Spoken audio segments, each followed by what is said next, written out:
Welcome to Tokunbo. My name is Jola Naibi, and in this limited podcast series, I'll be having conversations with Nigerian storytellers living in the diaspora. We will talk about the stories they tell, the way the stories are told, the way the stories are received, and so much more. Welcome to Tokunbo.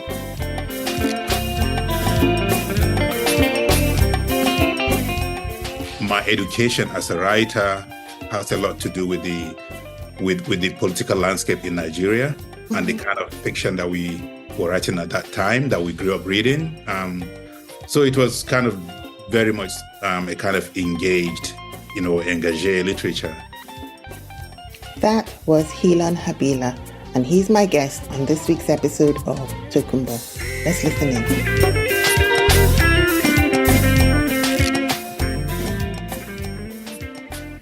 So, welcome to the podcast. Thank you for taking the time to speak with me. You have had a very interesting career as a journalist, a poet, author, and an academic. And I think we could talk for hours about your work and how it has contributed to the global literary landscape, in particular, how you have been able to put the spotlight on the Nigerian experience. But I would like to kick off our conversation by asking you about your background and how your experience in Nigeria has influenced your creative writing process. Okay, well, thank you for having me. And thank you for doing this wonderful job podcasting. It's not easy, I'm sure. Lots of preparations, yeah. So, yeah, my background, going back all the way to Nigeria, I started, loving literature from childhood, from school, publishing short stories here and there. I think I published my first short story when I was in college. Okay. So, so I started quite early. But, this was in the 1990s. Yes. I finished university in 1995, University of Jos. Okay. So if you remember the landscape then, the publishing landscape, there wasn't that much publishing going on. Yes, that is true. Most publishing companies were either, closed down, or they were not accepting manuscripts in the traditional sense. Yes. It was just basically self-publishing. So it was in that milieu that I published my first, I want to call it collection of stories, prison stories. Yes. Even though later we kind of adapted it into a novel when I won the Cain Prize. And we added a chapter in the middle and kind of enlarged it. But basically a novel in stories. So that's how I got my start, writing short stories, publishing them in newspapers in Lagos because we couldn't publish in traditional publishing houses, self-publish prison stories, entered the Cain Prize, and I won the Cain Prize. Yes, I remember. Yeah, but I guess your question, to be more kind of specific in my answer, is my education as a writer has a lot to do with the political landscape in Nigeria and the kind of fiction that we were writing at that time, that we grew up reading. So it was kind of very much a kind of engaged, engagé literature, because of the pro-democratic movement at that time. We were so influenced by that. So we felt as if we were speaking not just for ourselves. Literature had to mean something rather than just kind of individual expression. It had to be a kind of collective expression. So that was my education. And then, of course, I left Nigeria and moved to England, and my career kind of continued from there till I get to where I am now in America. Yes. And I want to latch on to something that you said, the 1990s. It was a very interesting time. And we can see the influence of that time period as you were cutting your teeth in writing. Politics is a very visible motif in your writing. And I remember you're quoted as saying that, and I'll try and paraphrase here, that the dictatorship was good for literature because it provided material for writers to work with.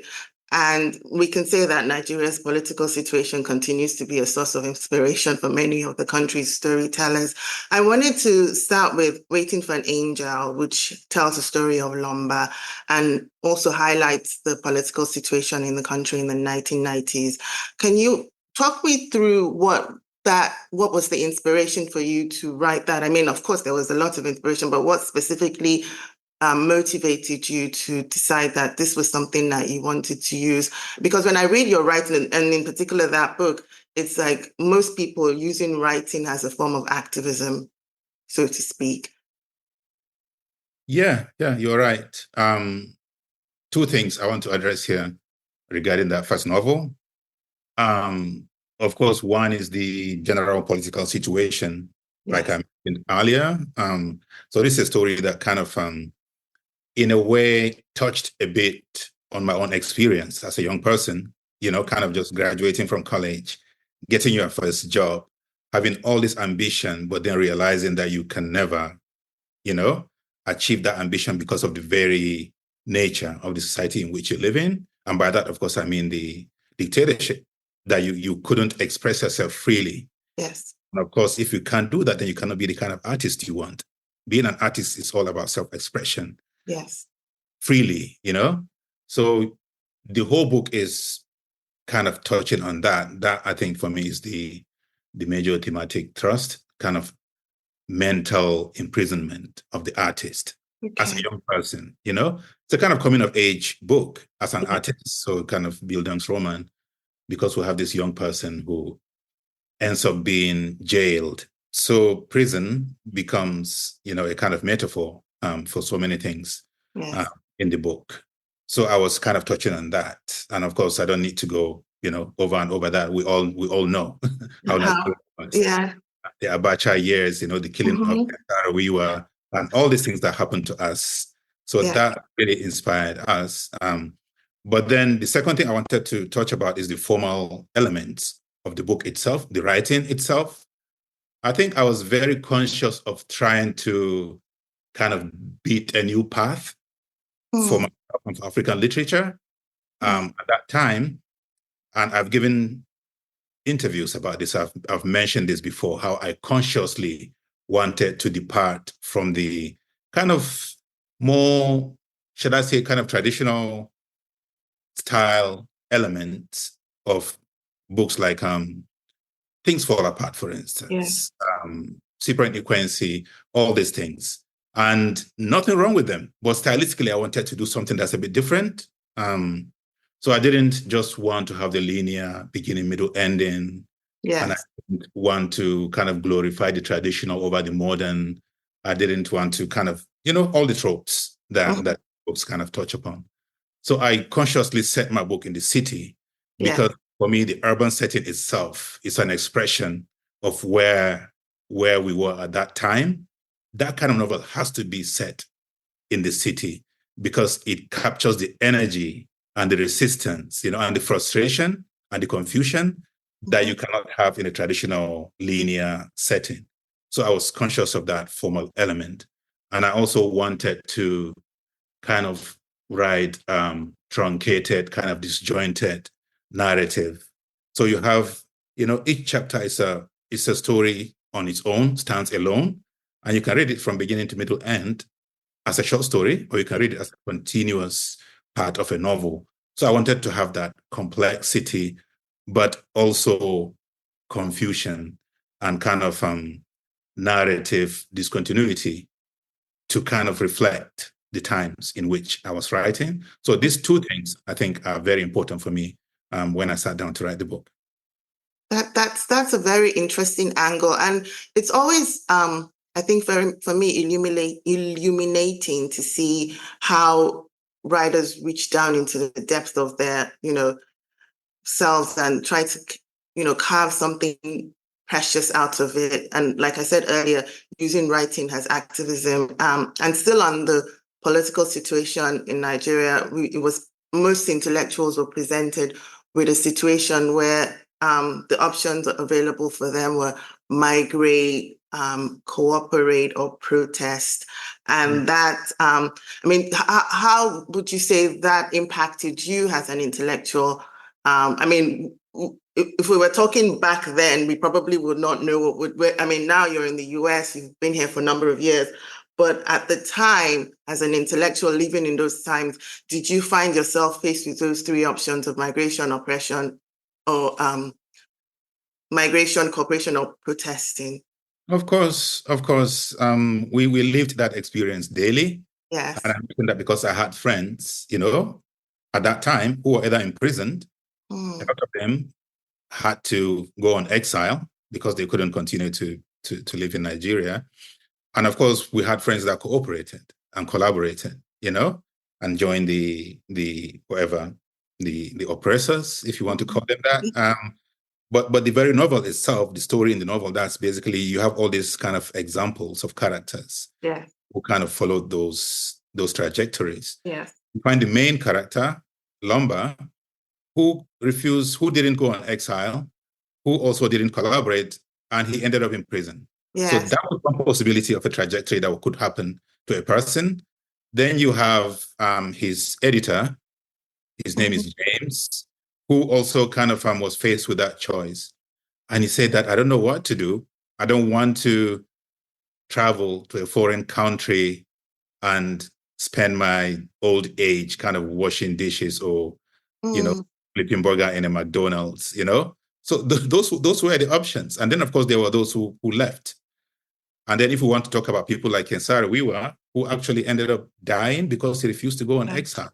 He just stayed and fought the government till they eventually, things kind of reached its natural conclusion. They killed him. So those were the options they were facing people. It was a very, very dark time that young people had to grow up in and kind of cut their teeth, artistic teeth. At that time, it was a very, very terrible time. But like you mentioned earlier, it's a good thing for artists, to have something to push against. Yes, that is true. Always, to have that resistance. When it's too easy, it becomes a kind of some sort of just entertainment literature. Not that anything is wrong with entertainment literature, but you want to go into something deep, to kind of illustrate the human condition. Yes. And show especially the realities of your time and your place, because every artwork is kind of rooted in its place and time. So I think that's what those times kind of did for me, and also for artists like me who are kind of coming of age at that time. And I like what you say, because it's the duty of the writer to tell the story and share the humanity of the people, because I remember being in Nigeria during that time, and it was almost like we were going through the motions. And it's not until we read works like yours that we realize what we actually had to go through, endure, thriving, and survive. I want to pivot the conversation a little bit. Your first 3 novels are set in different parts of Nigeria. We've already talked about Waiting for an Angel, in which you bring urban Lagos to life, and then Measuring Time is set in northern Nigeria, and then Oil and Water is set in the Niger Delta. Was there a deliberate, was it intentional for you to decide that, okay, I wrote this one in Lagos, the next one's going to be set somewhere else? How was the creative process like for you to come up with that? Or was it just something that happened naturally? Yeah, it happened naturally. I didn't kind of decide that, I'm going to distribute my settings, based on geographical, the Nigerian, whatever, topical geographical issues. No, it just happened. And actually, Measuring Time, the second book, I was actually working on it and thinking about it before I wrote the first one that got published, Waiting for an Angel. So Measuring Time was always a book that I was going to write. If you notice, it's kind of more historical. Yes. It goes back, really back to colonial times and pre-colonial times. And it's more expansive, in terms of its time coverage and all of that. But I wanted to talk about it's kind of the setting is based on my own, village in Nigeria, in Nigeria, the cultural milieu, the politics, the history, all these things are drawn from my reality, my village setting. So that's Measuring Time. And of course, to go back to Waiting for an Angel, it's because I was in Lagos at that time. Okay. I really wanted to set it in a different place to start with. Okay. Then when I went to Lagos and I worked in Lagos for a while as a journalist, I said, this is a Lagos book. And then everything kind of came together, I just, Yeah, because sometimes when you're writing, there's always one element that's missing and you don't know it. yeah, Then that when you is true. see it, that's it. That's what's been missing. So for me, my Lagos experience was the final kind of linchpin that kind of brought everything together for Waiting for an Angel. So it had to be a Lagos book. And then the third one, Oil and Water. Oil and water. Um, that's an interesting one because I really didn't um, sit down and plan to write it. It's that kind of book that just happens to you. Okay, Kind of fell into my lap, if you like. okay. But I was invited, and I've mentioned that in many interviews.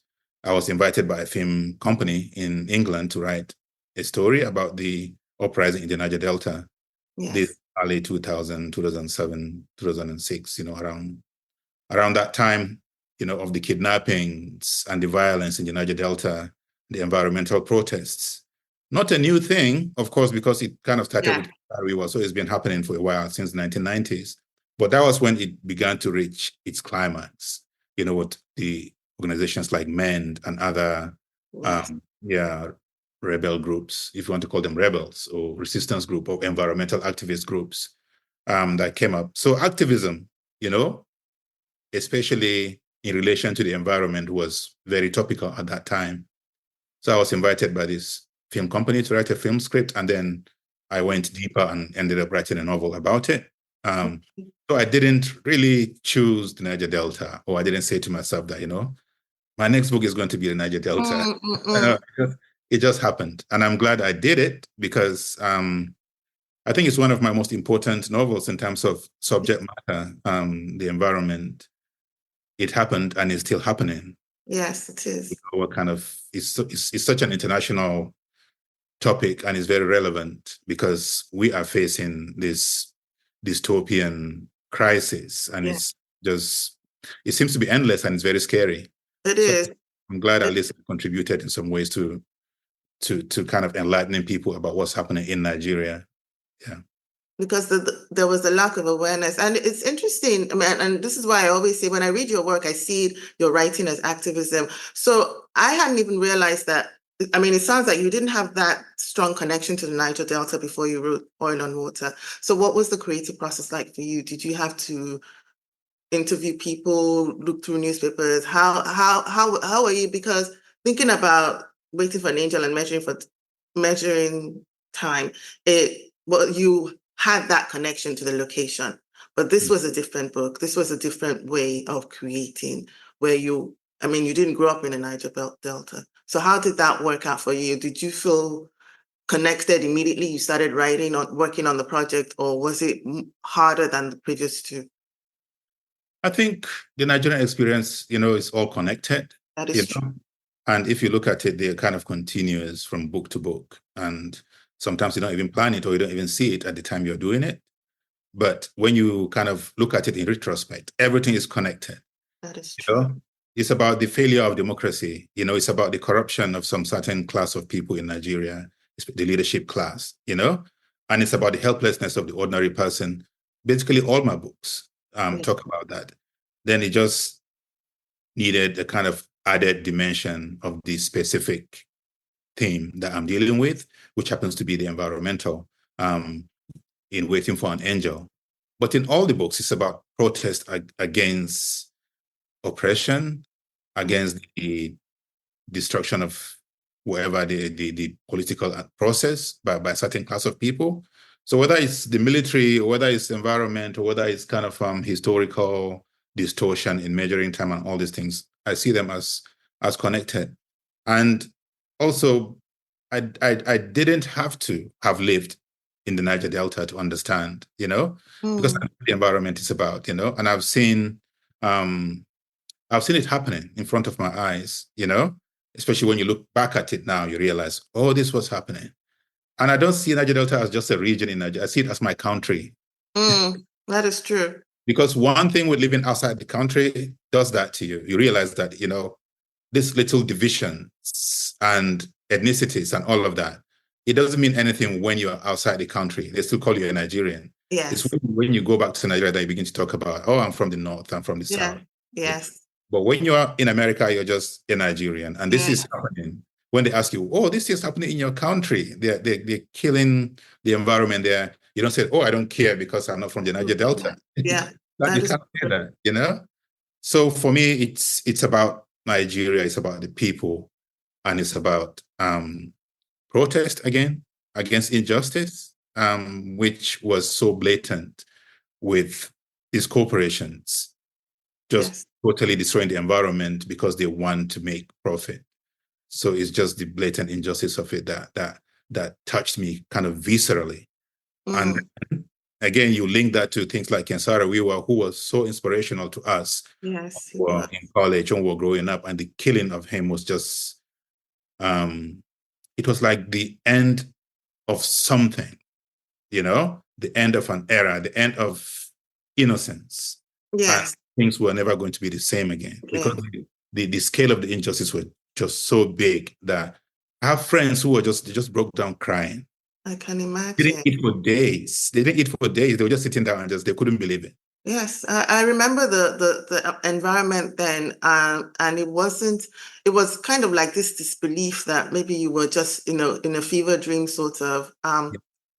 Yeah, may his soul rest in peace, because he did contribute a lot to the Nigerian literary landscape, and his memory continues to be a blessing for us.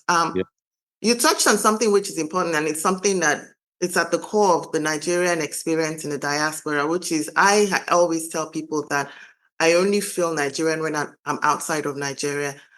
When I'm in Nigeria, I'm a Lagos girl, Yoruba girl, and not that it doesn't so much mean that we're divided, but that cultural identity, there's a difference. But when we come here, when we go abroad, I mean, I've lived in the US for so long, so I know that, the Nigerian, but I still feel that I feel like I carry that Nigerian national identity, but also my, ethnic identity. And migration plays a huge role in the Nigerian diaspora, having a defining theme in a lot of the literature as far back as the 1970s. So in your next book, which is Travelers, you take us to a place where you shine a spotlight on the immigrant experience from different perspectives. So you have an unnamed protagonist who has a kind of, I would say, a position of privilege, where everything is in order for them with their own migration experience, but then they're now faced with the situation that other people who come from the same place, who carry that Nigerian identity, so to speak, or African identity, are not so much in a space of privilege. How was the process for you coming up with the idea to write a book about that, having your 3 different books were set in the country? How much of you having lived in England and then also in the US and traveled widely, how did it come about that you decided that this was what I wanted to focus on for my next book? Again, there's an element of serendipity there, something happening to me, I happen to be in the right place at the right time, or if you want to call it at the wrong time, because there were terrible things that were happening and I happened to be there. So I don't know if it's the right time or the wrong time. It's the right time for my novel, of course, but the wrong time to be in Europe in 2014 to see all the Africans who were just coming, and the terrible stories about boats capsizing in the Mediterranean and people just dying, hundreds of people sinking into the bottom of the sea and dying. So I happened to be in Berlin. I was doing a residency there for 1 year. Okay. So that's how I discovered the story almost accidentally. So that's why I mentioned serendipity. Because the very summer 2013 that I went to Berlin for the residency, that was the year that this boat that was coming from Libya sank off the coast of Italy, somewhere called Lampedusa. So that I was there, 300 people died, women, children, men, So it's something that you cannot look away from, There's something compelling about that kind of tragedy. It's like watching a train wreck.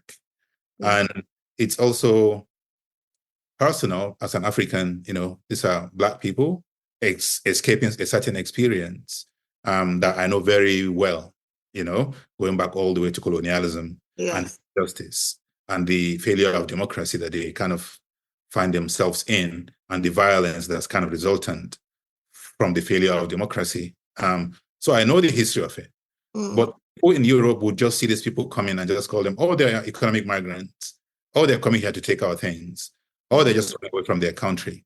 But for me, it's different. I know the context. I know the history of it. So for me, there's a story there. I have to tell their story because I see them in the way that the Germans or the Italians don't see them. And I'm not saying that all of them are against them, but I'm saying that they don't see them the way I see them. And so I started to interview them, and most of the stories in the book are actually based on the interviews that I did, actual interviews. So when you read the voices, it's the voices of these people. Of course, I had to change things. I had to make it into a story with a beginning, middle, ending. I had to, have a plot and all of that. But these are the people that I met. So when you read the story of the father from Somalia running with his children to Germany, I interviewed him, I met him, when you read the story of a bunch of characters in the book, of course, others I had to make up, but most of them are people that I actually interviewed. So I wanted to kind of historicize this experience, this phenomenon of people coming to Europe, I want to historicize it. I want to contextualize it for people to see that they are not just coming here because they have nothing to do at home. They are coming here because they are compelled to come. And then when you look at the title of the book, Travelers, I also want to kind of complicate the idea of traveling. Like, what does it mean to travel? What does it mean to travel? And one of the things I have to thank you and congratulate you on is that the way that you were able to humanize people who, when they come to, they're running away from a lot.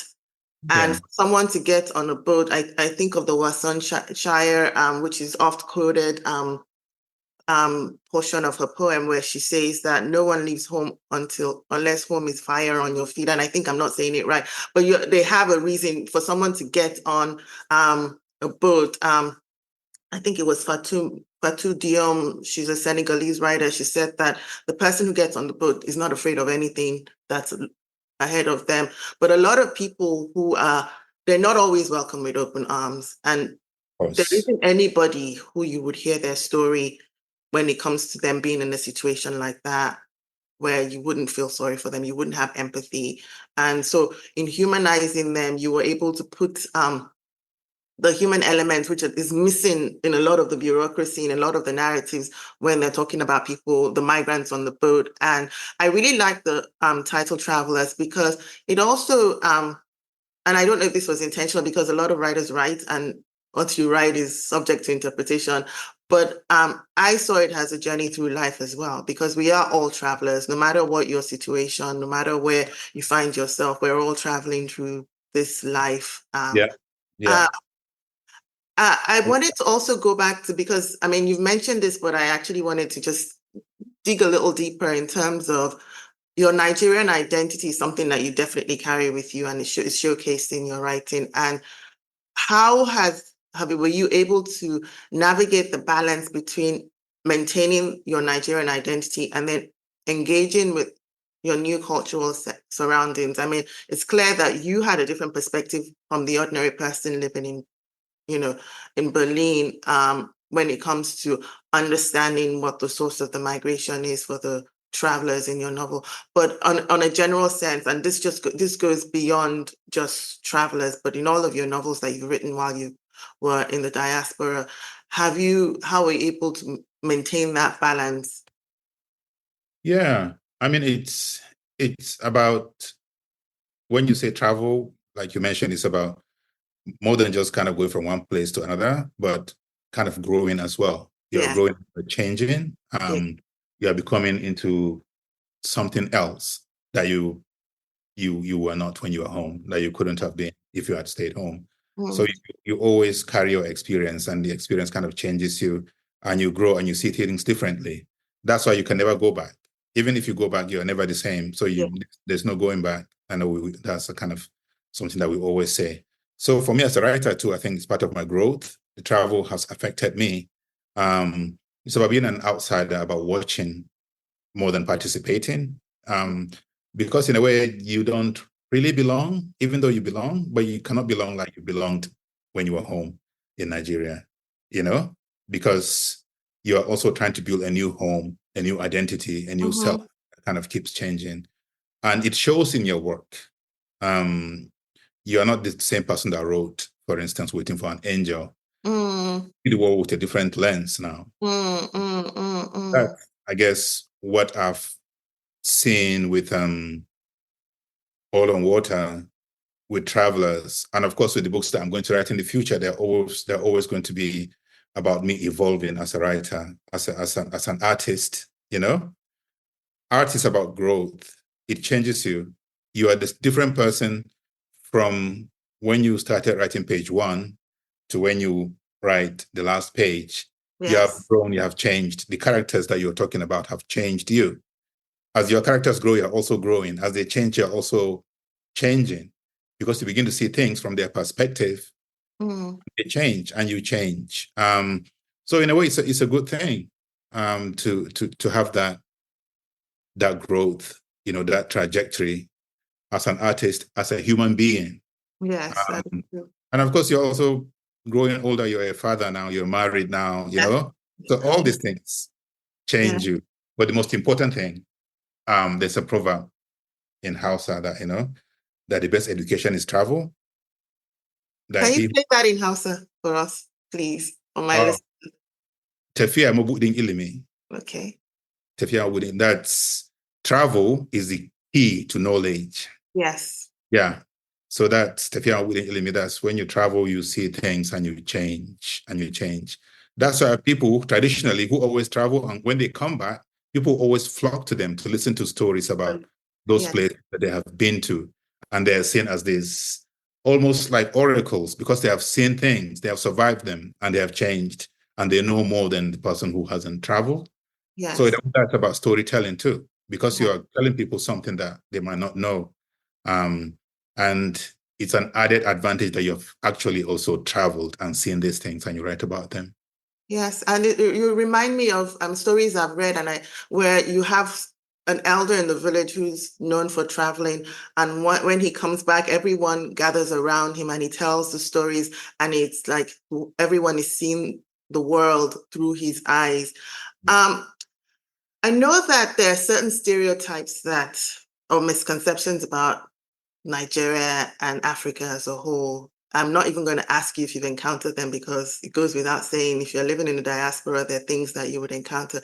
But how, in your literary career, especially as you're working with editors, with literary agents and publishing houses, have you ever had to encounter that, and how have you been able to address them? Yeah, it's not easy because I'm not publishing in Nigeria, so I'm not working with Nigerian editors and Nigerian publishers. Yes. My agents, are American or British. My publishers are American or British or even German and all these things. So they don't really know the Nigerian situation or reality like I know it. So I guess to kind of give you a very short answer is that you have to be aware of who you are and what you bring to the table. You are literally the one writing the book. So you cannot be told what to write because you are the owner of the story. You know what you're talking about. Of course, there are things that they could advise you about. They could advise you about marketing aspect or how to make your book more kind of accessible. These are general things across the board. They can tell that to other people who are not Nigerian too. They're just trying to be a better writer and kind of market your work better. But I guess the biggest problem I had in line with what you're saying, is with Oil on Water. We had a falling out with the film company that invited me to write the story in the first place. Okay. They wanted something more kind of more predictable, in the sense of, there's an Africa that's burning up, and then this white savior comes and saves the day, and everybody lives happily ever after. But that's the kind of story they wanted. They wanted like a Blood Diamond sort of story. But I told them, no, that's not That's not really how I see the story. The story for me is about the people, the community, and their bravery, and their, heroism to kind of stand up and resist, to keep quiet in the face of this destruction that's visited upon them by these multinational corporations. So you have to stand your ground, I think, when you're dealing with these things, because you are the author, literally you're writing the book. So yeah. Of course, you can negotiate. You can discuss things. And if they give you a good advice, because they are experienced, they are professionals, they know what they're doing, you have to listen to them as well. But there's a limit where you cannot go beyond. You don't want to change your story into their story, because it's their story, it's your story. So you have to tell it the way you see it. Yeah. And I'm glad you shared that example with Oil on Water, because we see it increasingly where a lot of the people who hold the keys to the gates for the publishing house, they have a different perspective.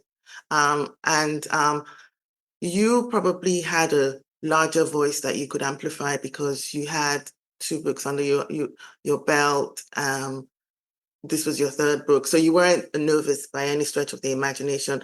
But what advice would you give for an up-and-coming writer who hasn't had that depth of experience and who's faced with a situation where they're trying to retrofit their writing into a certain way that's more, in their perspective, in their own opinion, is more palatable to the perspectives that they have, where it's the white savior complex and the people not saving themselves, and the heroism that you mentioned is not shining through? Yeah, I mean, this is not something that only happens in publishing, wherever. It also happens in the classroom, because I teach creative writing. Yes. So I've seen, students coming from Nigeria, from Africa, or even from Latin America, and the larger body of students, who are mostly white, will tell them, but I don't understand your story, which is a code for, I want you to change your story so that it makes it more accessible to me. Basically, to water down your story, to dumb it down so that I can understand it. And what I always tell the students is, don't do that, because they wouldn't do the same for you, Yes, that's true. Yeah, so they feel that their understanding or their way of telling stories is the norm, and yours is the one that has to adapt, to bend over backwards to accommodate their ignorance, So I always tell them that, no, you're trying to write a story. You have to be true. You have to maintain the integrity of the story. It's their duty to learn, to understand your story. And it doesn't mean that the Western realist mode of storytelling is the only way of storytelling, or that is superior. It's just different.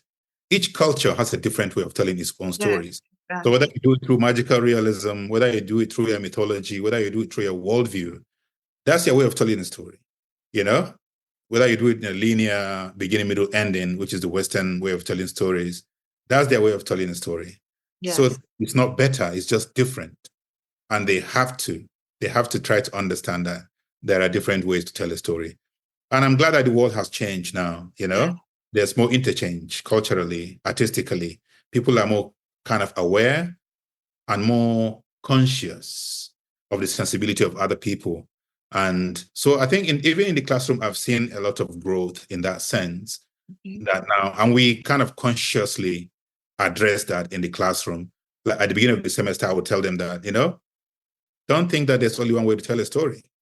And don't think that somebody from a different culture is inferior because of the way they tell their story. So it helps that I'm a person from a different culture as well. And I try to introduce texts that are different from the Western normal or normative storytelling tradition. And we read books like, Things Fall Apart, not as a historical text, not as an anthropological text, but as a literary, artistic text that they understand that Okonkwo is not a shallow character. It's just the way that when you take a character from an oral narrative, you don't have to go deep into their past, their history, like you would in a Victorian novel, because oral storytelling kind of assumes everybody knows the tradition. You don't have to really dig deep into character. That when you have a tortoise or a spider or a rabbit in a story, everybody knows it's a trickster. So you don't have to start explaining. Yeah, exactly. It's not as if Achebe doesn't know how to create deep characters. He's coming from a tradition.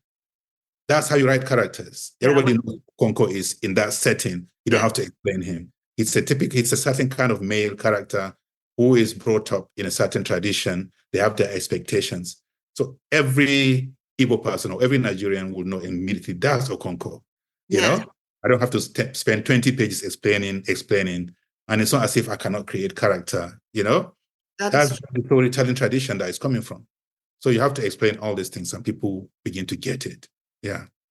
And you touch on something which is interesting because I talk to a lot of writers writing in the diaspora from the diaspora, and there's always that danger of over explaining, over describing. I always think about my own childhood when I started reading. I was reading these books called Janet and John, and they were set in the UK, and they would talk about them putting on mittens and gloves and things like that. I didn't have the cultural context. They would talk about snow. I didn't have the cultural context for that, but they didn't over describe what snow was. They didn't say that white thing that falls from the, you understand?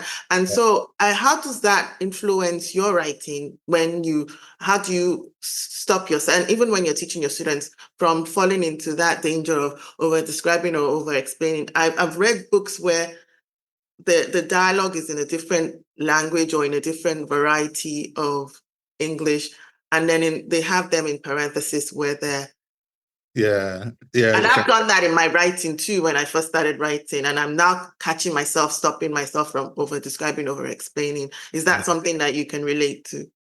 Yeah, of course. Of course. I've seen it and I've seen it in my classrooms as well.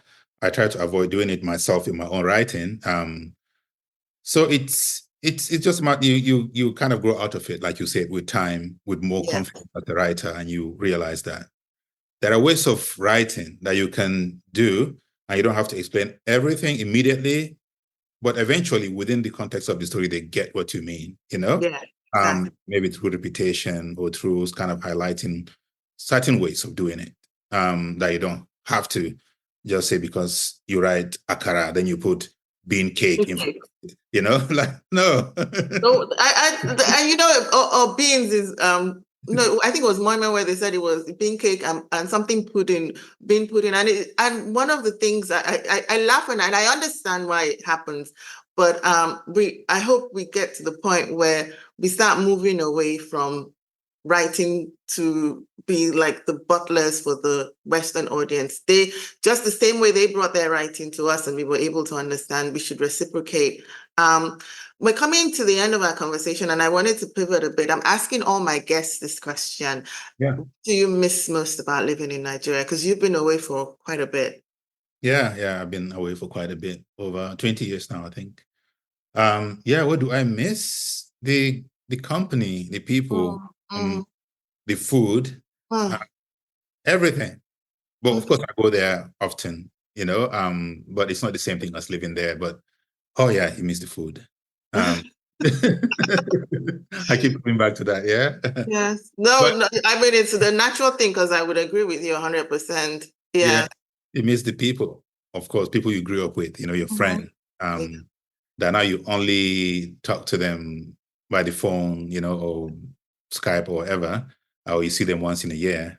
And their children are growing up. You also are growing up, and they don't really see each other. Yes, All that's true. that. So all these little things, you kind of miss.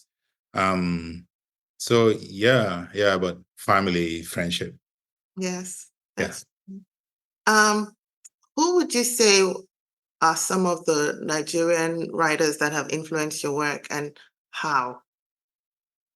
Nigerian writers who have Or influenced. African writers or any writers in Yeah. general? Who would you say, because I read them, I'm a writer now? Because I read them. Oh, well, definitely the generations before ours. Hmm. So if I belong to the third generation, I'm sure there are other generations after the third. I don't even know how many generations we're in now. We should stop counting because it really doesn't Yeah, we matter just stop, you know? now. So yeah, we keep coming back to Chino Achebe because you can't escape, Yeah. the influence of Things Fall Apart and his essays and his other books. And people don't talk a lot about, books like No Longer at Ease, which Hmm. which are classics, Yeah. The Man of the People. This is Achebe doing comedy. This is a very, very comedic novel. Yes, it Very is. funny. The Man of the People, I recommend The Man of the People. Writers outside Nigeria, people like Dambuto Marechera, who really was a great influence on me because of a kind of stylistic approach that he adopted that was very different. I did mention at the beginning of the interview that I was consciously trying to veer away from, a certain traditional narrative style. Okay. So when I look at models that I kind of consciously copied, there will be people like Dambuto Marechera, in terms of the setting of the story, the kind of modernist sensibility that you bring to literature in terms of the language, in terms of the description, in terms of the setting, all these things. It's a very modernist approach to writing. People like South Africans, very, very influential in terms of their political engagement. People like J.M. Coetzee, people like Zakes Mda. There's a bunch of them. And of course, the women like Tisi Dangaremba, my good friend. Yes. I really love her writing. We're all inspired by Nervous Conditions. The trilogy, Nervous Conditions and the Book of Not, and then the third one, I'm blanking on the name now, but she definitely contributed a lot to our literature. What are you working on now? Mournable Body or something. Yes, this Mournable Body. Yeah, thank you for reminding me. So that Nervous Conditions, this Mournable Body, and the Book of Not. What are and you? There are younger ones like Adichie, Chimamanda Adichie, Teju Cole, who are doing kind of wonderful, wonderful work. So kind of we keep pushing each other. Yeah. I recently discovered a new writer, and I'm always very excited when I discover new Nigerian writers, Uche Okonkwo. She has a book of short stories called A Kind of Madness. I wholeheartedly recommend it. I read it all. I sat down for 6 hours and I read it from top. And when you read that, it's like your books. And you have this longing after you turn the last page. And so, what are you working on now? What should we expect from you next, if anything that you can share, so that you don't? Yeah. Oh, you just caught me at the right time because I just finished my book. Congratulations! Yeah. Well, first draft. There will be more drafts, but definitely I've written out the end that is so good. You write so, it. Yeah. You want to share, or should we do? It's kind of 70% set in the US. Okay. 30% in Nigeria. Okay. So this is the first time I'm writing a book that's set kind of mostly in America. Yes. Because I've been here almost 20 years, so I feel and you haven't set your books here, but yeah. So I've been patient. So now I'm finally writing about it. But it's going to be a bit different from the other ones, of course, because first of all, it's different setting. And I tried not to be too political this time. Maybe as I grow older, you realize that politics cannot really solve everything. Activism. So I might as well just enjoy the storytelling. So hopefully this will be kind of low pressure in terms of the political aspects of it, but it's more domestic. It's about families and marriages and death and things like that. Okay. So that's all I can tell you. No, it's fine. And it's following the same formula that a lot of your books have. I mean, I want to say, at least if this is going to be your fifth novel, then at least 4 out of them have been in settings that you're familiar with. And even though, like we said earlier in the conversation, Oil and Water is it's very general. You can relate even if you haven't lived in the Niger Delta. Do you have any thing else that you'd like to share with our listeners in terms of when they should expect the book, or is it just watch this space? Well, watch this space, definitely. I haven't sent it to my publisher or editor yet. So I'm still kind of fine-tuning it and tweaking it and changing things. So maybe 2 years' time. Okay.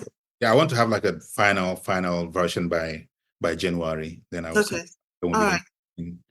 Process. What else am I excited about? This year I'm curating the Berlin Literature Festival. Okay, congratulations. When is that happening?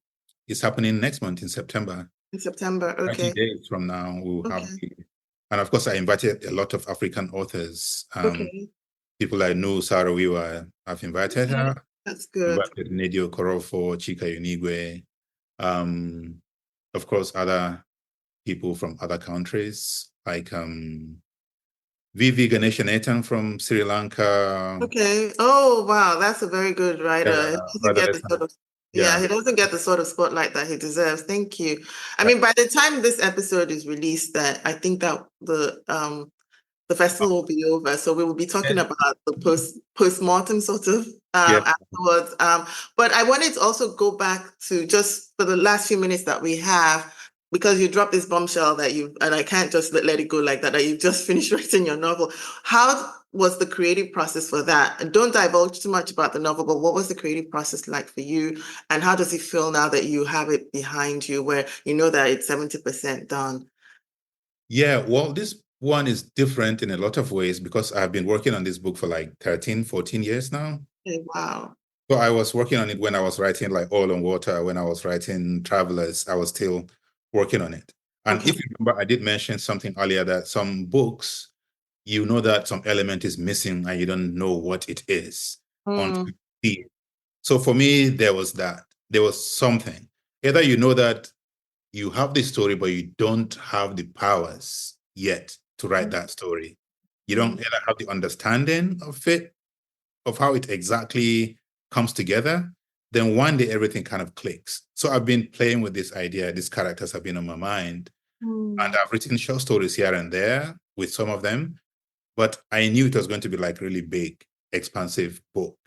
And I knew it was going to be about this young girl whose father died and she's kind of traveling with the dead body. So I'm giving you some, some plot. So yeah, thank you. I mean, you didn't have to, and it's very generous of you to share Don't that. worry, I'm not spoiling anything. It's just. No, it's fine. Thank you for the teaser. And congratulations once more. I look forward to reading it, and I'm very excited and happy for you. It sounds, one of the things I'm hearing is that, and this is something that I wanted to convey to the listeners as well, time is an important element in the writing process. Obviously, a book is not written in a day, but 13 years is a long time. And patient. You have to be patient as an artist. Yeah, that is true. And so, in acknowledging that you have been patient and time has been on your side, we look forward to the book with eager anticipation and know that we would expect, as always, nothing but the best from you. Thank you so much for your time. Do you have any questions for me? No questions, just thanks. Thanks for, spending time with me. Yeah. Yeah. Bye-bye. Bye. That was such a great conversation with Helon Habila. Not only did he give us a little teaser for what to expect from him next, but he also shared some nuggets of wisdom. I think the one that will stay with me is the fact that he shared that every culture has a way of telling their story. There are different ways to tell our story and retain the authenticity within that story. I hope it encourages writers who are writing their story to know that you don't have to compromise your identity to tell an authentic story. It's your story to tell, and you can tell it whichever way you want. Thank you for listening.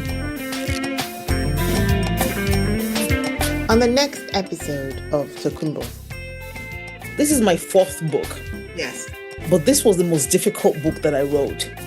This was the first time I was actually reading something that I wrote. And I was like, no, there's no way on earth I'm going to let anybody see this book. Just no way. The way I deal with grief is that I avoid. But when I sat down and I was writing the book, I realized that, we don't give ourselves credit for things that we're already doing. And I realized that I'm doing it already. I'm doing it. If somebody reads my book, reads my story, they're not just buying the book. They could buy any author's books. They're buying the belief that they will be inspired.